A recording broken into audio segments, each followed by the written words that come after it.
Hello दोस्तों, आज है 28 अप्रैल 2025 दिन सोमवार का। हिंदी तिथि बैसाख शुक्ल प्रतिपदा। और आइए बात करते हैं आज के मुख्य समाचार, बड़ी खबरें, देश और दुनिया का ताजा अपडेट लेकर हाजिर हो गए। कर्मचारियों की सैलरी से जुड़ा अपडेट जानेंगे। डीए को लेकर अपडेट आ चुका है। इसके अलावा 8वें वेतन आयोग से जुड़ी बड़ी खबरें भी देखेंगे। किसान सम्मान निधि को लेकर अपडेट जानेंगे। माताओं और बहनों के लिए सरकार की नई स्कीम, पढ़ने वाले बच्चों के लिए भी अपडेट देखेंगे। कुल मिलाकर देश के अलग अलग राज्यों की ओर से, सरकारों की ओर से बड़ी घोषणाएं की गई है, नए नियम आए हैं, उसकी जानकारियां वीडियो में हम देखने वाले हैं ना। तो पूरा वीडियो आप ध्यान से आखिर तक जरूर देखते रहिएगा। बिना टाइम विलंब के शुरुआत करते हैं आज की पहली बड़ी खबर। पहलगाम में आतंकी हमले के बाद जम्मू कश्मीर विधानसभा का एक दिन का विशेष सत्र आज सोमवार को जम्मू में होने वाला है और विधानसभा में पहलगाम आतंकी हमले की निंदा का प्रस्ताव पेश होगा। मुख्यमंत्री उमर अब्दुल्ला पहलगाम में पर्यटकों पर हुए इस हमले पर सदन में जवाब देंगे। आपको बताएं, पहलगाम में 22 अप्रैल को हुए आतंकी हमले में 26 पर्यटकों की जानें चली गई। मुख्यमंत्री उमर अब्दुल्ला के मंत्रिमंडल के अनुरोध पर उपराज्यपाल मनोज सिन्हा ने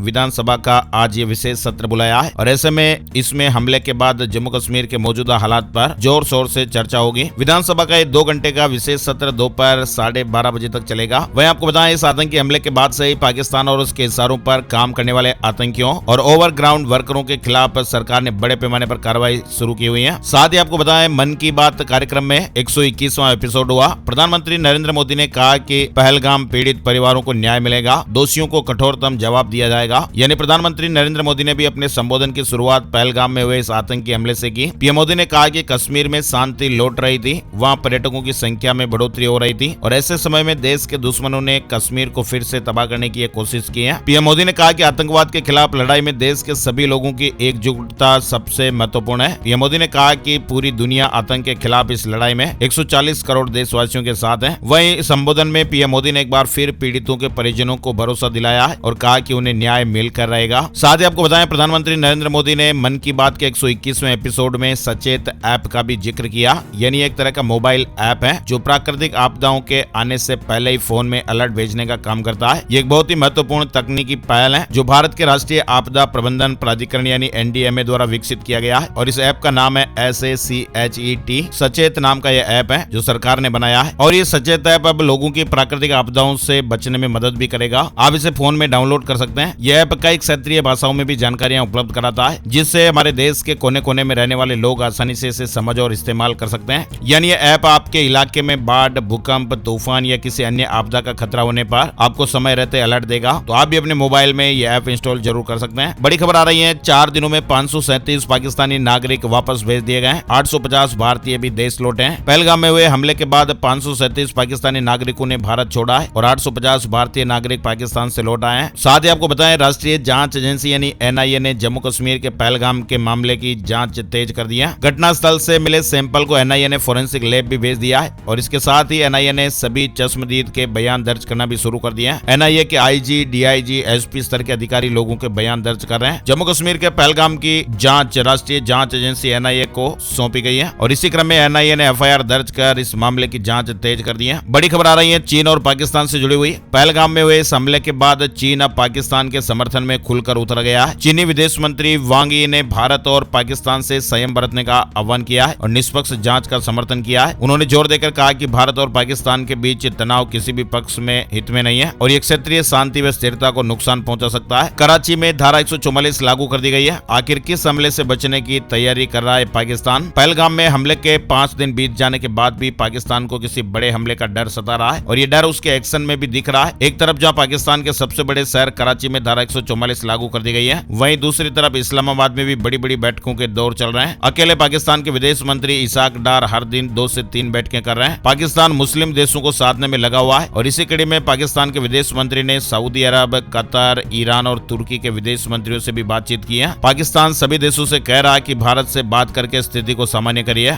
भारत ने स्पष्ट किया कि जब तक पाकिस्तान सीमा पार आतंकवाद को समर्थन देना बंद नहीं करता तब तक सिंधु जल संधि निलंबित रहेगा। पाकिस्तान के प्रधानमंत्री शहबाज शरीफ ने इसे एक्ट ऑफ वार कहा है और इसी बीच आपको बताएं, विश्व बैंक ने इस मामले में फिलहाल प्रतिक्रिया देने से इंकार कर दिया है और पाकिस्तानी किसान जल प्रवाह रोके जाने से रो रहे हैं, बिलख रहे हैं। सिंधु नदी पर निर्भर पाकिस्तान के करोड़ों किसानों में डर का माहौल देखने को मिल रहा है। भारत अभी हाल ही के इस आतंकी हमले के बाद पाकिस्तान के खिलाफ निर्णायक कार्रवाई की तैयारियां कर रहा है। प्रधानमंत्री नरेंद्र मोदी ने पाकिस्तान को चेतावनी दी है कि उसे इसकी कीमत चुकानी पड़ेगी और पीड़ितों को न्याय मिलेगा। और तो और भारत संभावित विकल्पों जैसे राफेल विमानों से air strike, surgical strike, missile हमले और समुद्री नाकेबंदी पर भी विचार कर रहा है। ऐसे मीडिया रिपोर्ट्स और खबरें। राफेल और सुखोई विमानों के साथ थल सेना ने युद्धाभ्यास किया है और अरब सागर में INS सूरत से मिसाइल भी दागी गई है। वैश्विक नेताओं ने भी हमले की निंदा करते हुए भारत का समर्थन किया है। वहीं पाकिस्तान की मांग हो रही है कि पहलगाम हमले की जांच चीन रूस करे। पाकिस्तान की मांग है कि पहलगाम हमले की जांच में चीन और रूस को भी शामिल किया जाए। PTI के मुताबिक पाकिस्तान के रक्षा मंत्री ख्वाजा आसिफ ने रूसी मीडिया रिया नोवोस्ती को दिए इंटरव्यू में कहा है इंटरनेशनल टीम जांच करें। इधर बड़ी खबर देखिए, पहलगाम हमले के बाद सुरक्षा बलों ने आतंकियों पर नकेल कसने के लिए एक बड़ा फैसला लिया है। किश्तवाड़ में सेना की वर्दी और लड़ाकू पैटर्न वाले कपड़ों की बिक्री, सिलाई और भंडारण पर रोक लगा दी गई है, प्रतिबंध लगा दिया गया है। ये फैसला राष्ट्र विरोधी तत्वों द्वारा इसके दुरुपयोग को रोकने के लिए लिया गया है और अगर ऐसा कोई करते हुए पाया गया तो फिर कार्रवाई होगी। पहलगाम हमले के बाद सुरक्षा बल हाई अलर्ट पर है। आतंकियों की कमर तोड़ने के लिए सेना के जवान भी एक से एक बड़े फैसले ले रहे हैं और इसी बीच सैन्य अधिकारियों ने बताया कि किश्तवाड़ में सेना की वर्दी और लड़ाकू पैटर्न वाले कपड़ों की बिक्री, सिलाई और भंडारण पर प्रतिबंध लगा दिया गया है। चलिए बड़ी खबर देखिए,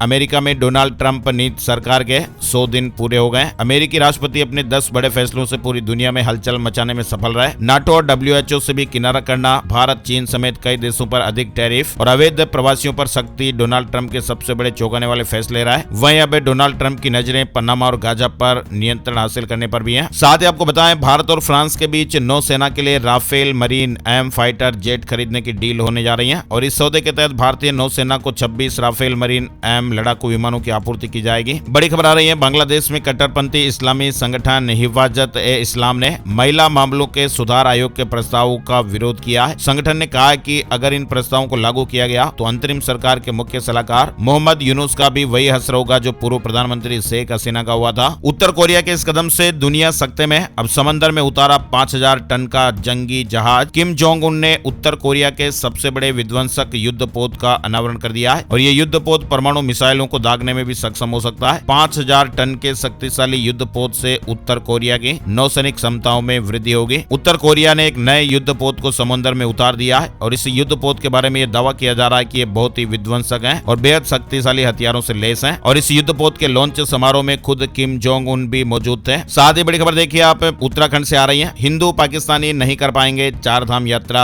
77 नागरिकों ने यात्रा पर आने के लिए रजिस्ट्रेशन किया, सभी के पंजीकरण कैंसिल किए जाएंगे। जम्मू कश्मीर के पहलगाम में आतंकी हमले के बाद 4 धाम यात्रा पर आने वाले हिंदू पाकिस्तानियों का रास्ता भी बंद हो गया है, यानी अब ये पाकिस्तान के हिंदू यात्री 4 धाम यात्रा नहीं कर सकेंगे। राज्य सरकार ने इन सबके रजिस्ट्रेशन कैंसिल करने का फैसला लिया है और ऐसे तकरीबन 77 पाकिस्तानी हिंदू नागरिक हैं। उन्होंने यमुनोत्री, गंगोत्री, केदारनाथ और बद्रीनाथ धाम आने के लिए रजिस्ट्रेशन कराया था। 24,000 से ज्यादा विदेशी नागरिकों ने रजिस्ट्रेशन किया है और अब तक 21 लाख से ज्यादा यात्रियों ने 4 धाम यात्रा के लिए रजिस्ट्रेशन करा लिया है। चलिए बड़ी खबर देखिए आप, पहलगाम अटैक पर विवादित पोस्ट। 7 राज्यों में 28 गिरफ्तार हो चुके हैं। पहलगाम हमले को लेकर सोशल मीडिया पर विवादित टिप्पणी करने पर 7 राज्यों से 28 लोगों को अरेस्ट किया गया है। राजधानी दिल्ली से बड़ी खबर देखिए, दिल्ली में बुजुर्गों के लिए बड़ी गुड न्यूज है। दिल्ली के बुजुर्गों को आज 28 अप्रैल से मिलेंगे हेल्थ कार्ड। 10 लाख रुपए तक फ्री इलाज का लाभ उठा सकेंगे। दिल्ली में आयुष्मान भारत प्रधानमंत्री जन आरोग्य योजना के अंतर्गत 28 अप्रैल से 70 साल या उससे अधिक उम्र के बुजुर्गों को आयुष्मान वय वंदना कार्ड मिलेंगे और इस योजना में दिल्ली के बुजुर्ग 10 लाख रुपए तक का फ्री इलाज करा सकेंगे, जिसमें 5 लाख रुपए आयुष्मान भारत और 5 लाख रुपए दिल्ली सरकार देगी। इस कार्ड से बुजुर्गों को बीमारियों का इलाज कराने में राहत मिलेगी और ये सुविधा आज से शुरू हो रही है। वहीं आप देखिए, दिल्ली नगर निगम यानी MCD के स्थायी कर्मचारियों को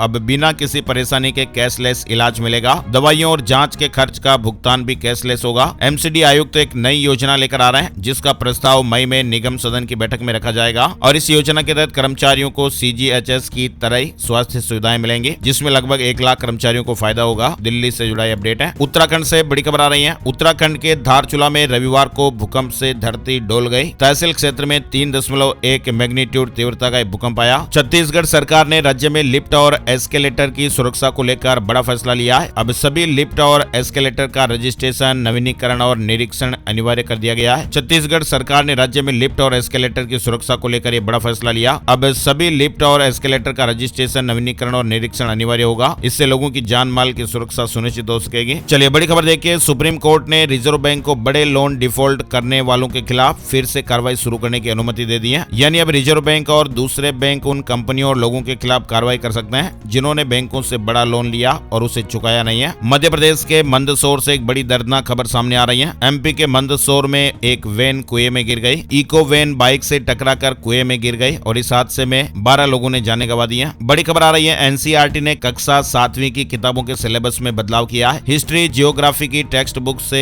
मुगल सल्तनत और दिल्ली सल्तनत के टॉपिक्स हटा दिए गए, जबकि महाकुंभ समेत गवर्नमेंट इनिशिएटिव जैसे मेक इन इंडिया और बेटी बचाओ बेटी पढ़ाओ को किताबों में जोड़ा गया है। एनसीईआरटी का कहना है कि किताबों को 2 पार्ट में जारी किया जाएगा और ये केवल किताबों का पहला पार्ट है। रूस ने कहा कि कुर्स्क पूरी तरह हमारे कब्जे में, 76,000 यूक्रेनी सैनिकों के मरने घायल होने का भी दावा किया गया है। वहीं यूक्रेन ने कहा कि कुर्स्क में लड़ाई जारी रहेगी। राणा सांगा को गद्दार कहने वाले सपा सांसद पर हमला हो गया। अलीगढ़ में काफिले पर राजपूत युवकों ने टायर पत्थर फेंके, 5 गाड़ियां टकरा गई। गुजरात में 1000 से ज्यादा बांग्लादेशी हिरासत में, सीक्रेट मीटिंग के बाद ऑपरेशन क्लीन सिटी शुरू हुआ। पुलिस ने आधी रात 5 इलाके घेरे। केंद्रीय गृह मंत्री अमित शाह ने अभी हाल ही में सभी राज्य सरकारों को विदेशी नागरिकों की पहचान करने और उन्हें वापस भेजने के निर्देश दिए थे और उसके बाद गुजरात सरकार ने पुलिस और क्राइम ब्रांच को राज्य के बड़े शहरों और गाँव में अवैध रूप से रह रहे विदेशी नागरिकों को तुरंत हिरासत में लेने के आदेश दिए हैं। गुजरात में 1000 से ज्यादा बांग्लादेशी हिरासत में लिए गए। राजस्थान समेत 6 राज्यों में खालिस्तानी समर्थकों के ठिकानों पर छापेमारी की गई। एनआईए ने पाकिस्तान समर्थित खालिस्तानी सीमा पार हथियार और मादक पदार्थ तस्करी मामले में 6 राज्यों में 18 जगहों पर छापेमारी की थी। इसमें राजस्थान, पंजाब, जम्मू कश्मीर, मध्य प्रदेश, बिहार और कर्नाटक राज्यों में एक साथ कार्रवाई की गई। मध्य प्रदेश के 7,30,000 कर्मचारियों के लिए बड़ी गुड न्यूज आ रही है। महंगाई भत्ता 5% से बढ़कर 55% हुआ। मध्य प्रदेश सरकार ने प्रदेश के 7,30,000 के लगभग कर्मचारियों का महंगाई भत्ता यानी डीए 5% बढ़ाकर 55% कर दिया है। सीएम ने कहा कि कर्मचारियों के प्रमोशन की मांग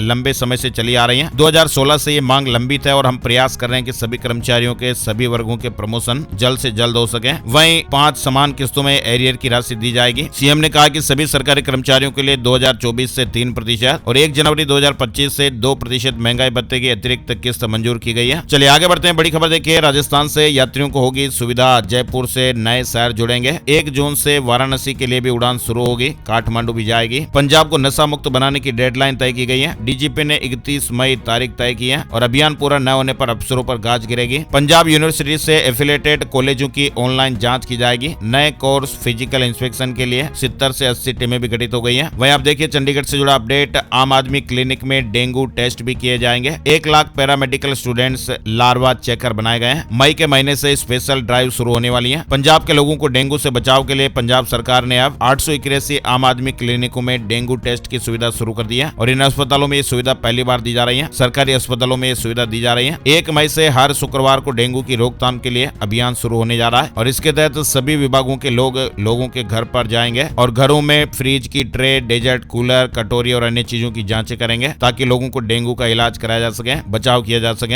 अनावर सूरत रेलवे स्टेशन पर टिकट की 1.5 किलोमीटर लंबी लाइन आप देखिए। यूपी बिहार के पैसेंजर्स की भारी भीड़ देखने को मिल रही है। गर्मी की छुट्टियों में यूपी बिहार जाने वाले हजारों यात्रियों को सूरत के उधना रेलवे स्टेशन पर ये भारी भीड़ का सामना करना पड़ा। चौंकाने वाली बात तो ये रही कि करीब 1.5 किलोमीटर लंबी लाइन सिर्फ टिकट खरीदने वालों की लगी। स्कूलों की छुट्टियां होने के बाद अब भीड़ अचानक बढ़ने लगी है। जीएसटी न्यू रूल से जुड़ी खबर भी देखिए। सरकार ने जीएसटी के लिए नए नियम नोटिफाई कर दिए हैं, जिनमें अब अपील दायर करने के लिए ई फाइलिंग जरूरी होगी और सुनवाई हाइब्रिड तरीके से होगी। यानी अब सुनवाई के लिए जरूरी नहीं कि आपको हमेशा ट्रिब्यूनल में खुद जाकर ही हाजिर होना पड़े। आप चाहें तो वीडियो कॉल या ऑनलाइन प्लेटफॉर्म के जरिए भी सुनवाई में शामिल हो सकते हैं। फिट जी पर शिकंजा किस्ता जा रहा है। अब 4 बड़े अधिकारियों के खिलाफ लुकआउट नोटिस जारी हुआ है। देश छोड़कर नहीं जा सकेंगे। फिट जी कोचिंग इंस्टीट्यूट के खिलाफ पुलिस और जांच एजेंसियों का शिकंजा कसता जा रहा है। वित्तीय अनियमितताओं की जांच के तहत ये कदम उठाए गए हैं। दिल्ली में अवैध रूप से बनी 142 इमारतों की पहचान एमसीडी ने नोटिस जारी कर दिया है। एमसीडी ने मुस्तफाबाद के दयालपुर इलाके में हुई घटना के बाद अब तक 142 अवैध निर्माण की गई इमारतों की पहचान की है। बड़ी खबर आप देखिए, आदिवासी जाति नहीं, झारखंड हाईकोर्ट ने अधिकारी पर दर्ज SC/ST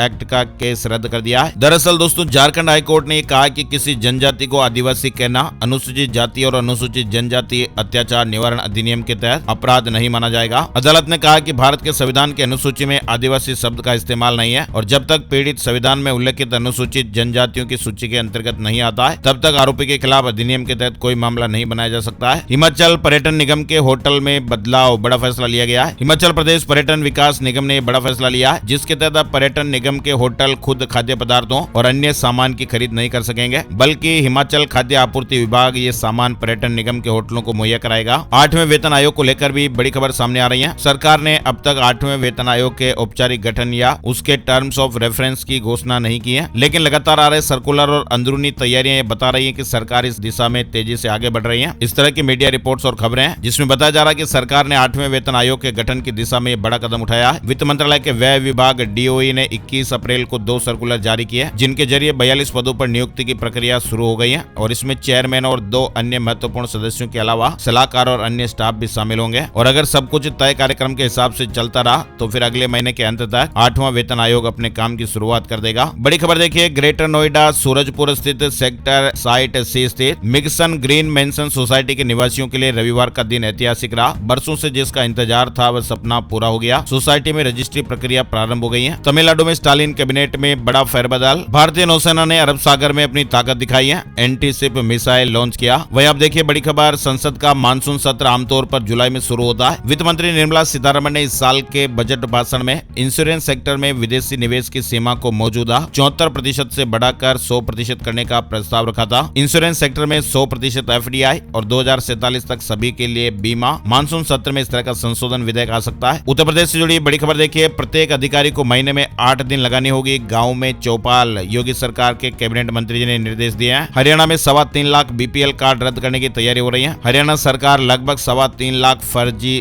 BPL राशन कार्ड रद्द करने की तैयारी में। दरअसल इन कार्ड धारकों ने कई महीनों से राशन नहीं लिया और न ही किसी सरकारी योजना का लाभ उठाया है और ऐसे में सरकार अब 1 मई को राशन कार्डों की संख्या की समीक्षा करेगी जिसके बाद इन फर्जी कार्डों को रद्द किया जा सकता है। मध्य प्रदेश से एक बड़ी काम की खबर आ रही है। मध्य प्रदेश सरकार ने सरकारी नौकरियों के लिए होने वाली चयन परीक्षाओं में बड़ा बदलाव करने का फैसला किया है। यानी मध्य प्रदेश में अब राज्य लोक सेवा आयोग और कर्मचारी चयन मंडल के माध्यम से होने वाली भर्ती परीक्षाएं साल में सिर्फ एक बार होंगी। संघ लोक सेवा आयोग की तर्ज पर होने वाली इस परीक्षा में सभी श्रेणी के पदों के लिए मेरिट के आधार पर सूची बनाई जाएगी। भर्ती के लिए नए नियम बनेंगे। मध्य प्रदेश से जुड़ा अपडेट है। वहीं आप देखिए उत्तर प्रदेश में वक्फ कानून लागू होने के बाद सरकार ने भारत नेपाल सीमा पर बड़ी कार्रवाई की है। श्रीवस्ती में 17 अवैध मदरसों को बंद किया गया जो बिना मान्यता के चल रहे थे। इसके अलावा सीमा क्षेत्र में निवासी अवैध निर्माण भी ढाए गए। बिहार से एक और बड़ी खबर देखिए, माता पिता और रिश्तेदारों के नाम पर राशन उठाने वालों पर कार्रवाई हो सकती है। नया फरमान जारी हुआ है। गरीबी रेखा से नीचे गुजर बसर करने वाले आर्थिक और सामाजिक स्तर पर निर्धन परिवार को निर्धारित मापदंड के अनुरूप जन वितरण प्रणाली के तहत हर महीने राशन मुहैया कराया जाता है। लेकिन इसमें कई ऐसे राशन कार्ड धारक हैं जो कहीं पति तो कहीं बेटा तो कहीं खुद के नाम पर राशन कार्ड निर्गत कराकर जन वितरण प्रणाली के तहत उपलब्ध अनाज का लाभ उठा रहे हैं। वहीं बिहार से एक और बड़ा अपडेट देखिए, इस साल 1 लाख से अधिक छात्रों को गुड न्यूज देगी नीतीश सरकार। बिहार में स्टूडेंट क्रेडिट कार्ड योजना की गति बढ़ाई जाएगी। सरकार ने इस वित्तीय वर्ष में 1,05,000 से ज्यादा विद्यार्थियों को लोन देने का लक्ष्य रखा है जिसके लिए 1023 करोड़ रुपए का बजट भी निर्धारित है। 12वीं पास छात्रों को 4 लाख रुपए तक का शिक्षा ऋण मिलेगा यानी एजुकेशन लोन मिलेगा जिसमें महिलाओं, ट्रांसजेंडरों और दिव्यांगों के लिए ब्याज दर 1% होगी। फ्लिपकार्ट पर 1 मई से शुरू होगी बड़ी सेल। आईफोन से लेकर कई होम प्रोडक्ट पर बम्पर डिस्काउंट देखने को मिलेगा। पंजाब और हरियाणा हाईकोर्ट ने कहा कि पत्नी के विवाहेतर संबंध के बारे में पूछने पर पति का जवाब न देना मानसिक क्रूरता है। यानी पत्नी के पूछने पर अवैध संबंधों की जानकारी अगर पति नहीं देता है तो ये पत्नी के प्रति मानवीय क्रूरता माना जाएगा। पंजाब हरियाणा हाईकोर्ट ने बड़ा फैसला सुनाया है। कोर्ट ने एक तलाक याचिका पर सुनवाई करते हुए टिप्पणी की। पति ने दूसरी महिला से संबंधों की बात छिपाई थी जिसे कोर्ट ने वैवाहिक जीवन के लिए हानिकारक माना और तलाक की याचिका खारिज कर दी। उत्तर प्रदेश से बड़ी खबर देखिए, बिजली उपभोक्ताओं को बड़ी राहत मिल सकती है। मई महीने से बिजली का बिल कम आएगा। प्रयागराज के भी 12 लाख से अधिक बिजली उपभोक्ताओं के लिए गुड न्यूज है। मई से बिजली बिल में करीब 2% की कमी आएगी। ईंधन अधिभार शुल्क में बदलाव के कारण यह कमी आई है जिससे उपभोक्ताओं को राहत मिलेगी। हिमाचल प्रदेश में लाखों राशन कार्ड धारकों के लिए गुड न्यूज आ रही है। अब 5 रुपए सस्ता मिलेगा सरसों तेल। सरकार ने सप्लाई ऑर्डर की अनुमति दे दी है। पंजाब में 2000 PTI शिक्षकों की भर्ती की जाएगी। स्कूल स्तर पर विद्यार्थियों को खेलों से जोड़ने के लिए राज्य भर के प्राइमरी स्कूलों के लिए 2000 शारीरिक प्रशिक्षण इंस्ट्रक्टर यानी PTI अध्यापकों की भर्ती की जाएगी। पदों को भरने के लिए स्कूल शिक्षा विभाग के भर्ती बोर्ड को स्वीकृति पत्र भेज दिया गया है और भर्ती प्रक्रिया योग्यता आधारित और पारदर्शी ढंग से होगी। वहीं आप देखिए हिमाचल प्रदेश में सुक्खू सरकार ने मुख्य सचेतक, उप मुख्य सचेतक, राज्य वित्त आयोग के अध्यक्ष और राज्य योजना बोर्ड के उपाध्यक्ष कार्यालयों में को टर्मिनस आधार पर नियुक्तियों के लिए नए नियम और शर्तें जारी की हैं। मिड डे मील से जुड़ी खबर आ रही है। मिड डे मील के लिए स्कूलों को मिलेगी अधिक राशि। नई दरें 1 मई से लागू होने वाली है। झारखंड से जुड़ा अपडेट है। पंजाब सरकार ने सभी विभागों के अधिकारियों को निर्देश जारी किए हैं और कहा कि वे ड्यूटी के बाद और छुट्टी वाले दिन भी मोबाइल पर उपलब्ध रहे। अग्निवीरों से जुड़ी खुशखबर आ रही है। मध्य प्रदेश सरकार में भी बहुत जल्द अग्निवीरों को पुलिस भर्ती परीक्षा में 20% आरक्षण मिलने वाला है और इस सिलसिले में मध्य प्रदेश सरकार अंतिम निर्णय लेगी। राजस्थान में तेज गर्मी, बाड़मेर में पारा 46 डिग्री के पार चला गया। 25 शहरों में तापमान 40 डिग्री से ज्यादा देखा गया। वहीं आज से कई इलाकों में लू चलने की आशंकाएं भी रहेगी। राजस्थान में 5000 उचित मूल्य की दुकानों पर खोले जाएंगे अन्नपूर्णा भंडार। वहीं आप देखिए राजस्थान बजट से जुड़ा अपडेट, बड़ा फैसला, अब हर ग्राम पंचायत में बर्तन बैंक खुलेगा। राजस्थान सरकार 11,341 ग्राम पंचायतों में बर्तन बैंक स्थापित करेगी। चलिए आगे बढ़ते हैं। बड़ी खबर, जयपुर में आज आईपीएल मैच के दौरान ट्रैफिक रूट बदला। मैच शुरू होने के दौरान कई पॉइंट पर बंद रहेंगे। पार्किंग की अलग अलग व्यवस्थाएं भी की गई हैं। आज 28 अप्रैल को राजस्थान रॉयल्स और गुजरात टाइटंस के बीच T20 IPL cricket match Sawai Mansingh stadium में। किसान सम्मान निधि से जुड़ी बड़ी खबर देखिए, पात्र लाभार्थी किसानों को गलत राज्य और योजना के लाभ परित्याग में सुधार का मौका दिया जा रहा है। प्रधानमंत्री किसान सम्मान निधि योजना के तहत वेबसाइट पर कुछ नए परिवर्तन कर रजिस्टर्ड पात्र लाभार्थी किसानों के लिए भूलवश दर्ज अंकित गलत राज्य और योजना के लाभ परित्याग में पुनः सुधार करने की सुविधा शुरू कर दी गई है। राजस्थान के जयपुर में बाघिन ने 5 शावकों को जन्म दिया है, 4 गोल्डन और 1 सफेद रंग का। वहीं खाटू श्याम दर्शन से जुड़ा अपडेट भी आप देखिए। विश्वविख्यात बाबा खाटू श्याम का तिलक और सेवा पूजा 1 मई को होगी और इसके चलते करीब 19 घंटे तक भक्तों को बाबा के दर्शन नहीं होंगे। भक्त 1 मई की शाम 5 बजे से दर्शन कर सकेंगे। मंदिर कमेटी ने इस संबंध में आदेश भी जारी कर दिया है और कहा कि 30 अप्रैल की रात 10 बजे से 1 मई की शाम 5 बजे तक दर्शन व्यवस्थाएं बंद रहेगी। राजस्थान में पटवारी भर्ती परीक्षा में पदों की संख्या बढ़ाई गई है। फिर आवेदन प्रक्रिया शुरू की जाएगी। सितंबर तक भर्ती परीक्षा हो पाएगी। पटवारी भर्ती परीक्षा में राजस्थान में 1707 पदों की संख्या बढ़ा दी गई है और इसके बाद अब प्रदेश में 3727 पदों पर पटवारियों की भर्ती की जाएगी और इसके लिए अब एक बार फिर से आवेदन की प्रक्रिया को शुरू किया जाएगा। राजस्थान में अब संविदा डॉक्टर्स की सैलरी आधी 56,000 की जगह अब 28,000 रूपए मिलेंगे। अलग अलग पोस्ट पर 2855 भर्तियां होने वाली हैं। राजस्थान सरकार ने कॉन्ट्रैक्ट पर रखे जाने वाले डॉक्टर्स की सैलरी आधी करने का फैसला किया है। इंदौर में आईटी सेक्टर के लिए 4 नई पॉलिसी जारी हुई है। वहीं आप देखिए मध्य प्रदेश विदिशा से जुड़ा अपडेट, विदिशा में मुख्यमंत्री कन्या विवाह निकाह योजना, अक्षय तृतीया पर 13 स्थलों में 1519 जोड़े बंधन में बंधेंगे। आयु सीमा पर नजर रखी जाएगी। वहीं आप देखिए ओंकारेश्वर पहुंचेंगे सीएम। आचार्य शंकर की गुरु और संन्यास भूमि ओंकारेश्वर में आज 28 अप्रैल से 2 मई तक 5 दिवसीय एकात्म पर्व का आयोजन होगा। जबलपुर में समर्थन मूल्य पर गेहूं खरीदी के लिए स्लॉट बुकिंग की तारीख 26 से बढ़ाकर 30 अप्रैल कर दी गई है। वहीं आप देखिए यूपी कांस्टेबल भर्ती 2023 का जो मामला है वो हाईकोर्ट पहुंच गया है। 60,244 पदों के सापेक्ष मेडिकल परीक्षा में पद से अधिक अभ्यर्थियों को शामिल करने की मांग की गई है। वहीं एक और अपडेट भी आप और देखिए। साथ ही बड़ी खबर प्रयागराज से देखिए, इलाहाबाद हाईकोर्ट ने कहा कि अस्थायी कर्मचारी के विरुद्ध विभागीय जांच की कोई नियमावली नहीं है और ऐसे में नैसर्गिक न्याय के सिद्धांतों के तहत बिना सुनवाई का मौका दिए एफआईआर दर्ज होने के आधार पर की गई सेवा समाप्ति अवैध व मनमानापूर्ण है। एफआईआर होने पर कर्मचारी की बर्खास्तगी नहीं हो सकती। हाईकोर्ट ने कहा कि मुकदमा दर्ज होने के आधार पर की गई सेवा समाप्ति अवैध व मनमानापूर्ण है और अस्थायी कर्मचारी से जुड़ा मामला है। वहीं इलाहाबाद हाईकोर्ट की स्पेशल अपील बेंच ने चयन बोर्ड के निदेशक को निर्देश दिया कि वे सचिव स्तर के अधिकारी का हलफनामा दाखिल कर बताएं कि विज्ञापित पदों से उपलब्ध रिक्तियों में कमी को स्पष्ट रूप से कब दर्शाया गया। टीजीटी 2013 विज्ञापन में 5,723 टीचर्स के विज्ञापित पदों को कम करने के लिए सचिव हलफनामा दें। वहीं अपडेट आप देखिए बिहार से आ रहा है, जमीन के फर्जीवाड़े पर लगाम लगेगी। पटना में 13 लाख से अधिक भूमि रिकॉर्ड आधार से लिंक हो गए। 31 मई तक सीडिंग का ये काम पूरा हो जाएगा। और अब एक नजर डालते हैं आज का राशि बल। आज 28 अप्रैल सोमवार के ग्रह नक्षत्र आयुष्मान योग बना रहे हैं, जिससे मिथुन राशि वालों के लिए शुभ दिन रहेगा। कर्क राशि वालों को रुका हुआ पैसा मिलने के योग है। सिंह राशि वालों के रुके हुए कामों में तेजी आएगी। कन्या राशि वालों का मनचाहा काम भी पूरा होने के योग है। तुला राशि वालों के लिए फायदेमंद दिन है। धनु राशि के लोगों को नौकरी और बिजनेस में मेहनत का फायदा मिलेगा। मीन राशि वालों के दिन की शुरुआत सुखद होगी और इसके अलावा बाकी राशियों के लिए आज सामान्य दिन रहने वाला है। तो ये थे दोस्तों आज के मुख्य समाचार, बड़ी खबरें, हेडलाइंस और सुर्खियां, अपडेट। इस वीडियो को आप लाइक जरूर कीजिएगा और अपने यार दोस्तों के साथ फेसबुक और व्हाट्सएप पर भी जरूर शेयर कर दीजिएगा ताकि हमें मोटिवेशन मिलता रहे। एक और नई जानकारी और अपडेट वीडियो में फिर मिलते हैं, तब तक के लिए जय श्री राम, जय हनुमान।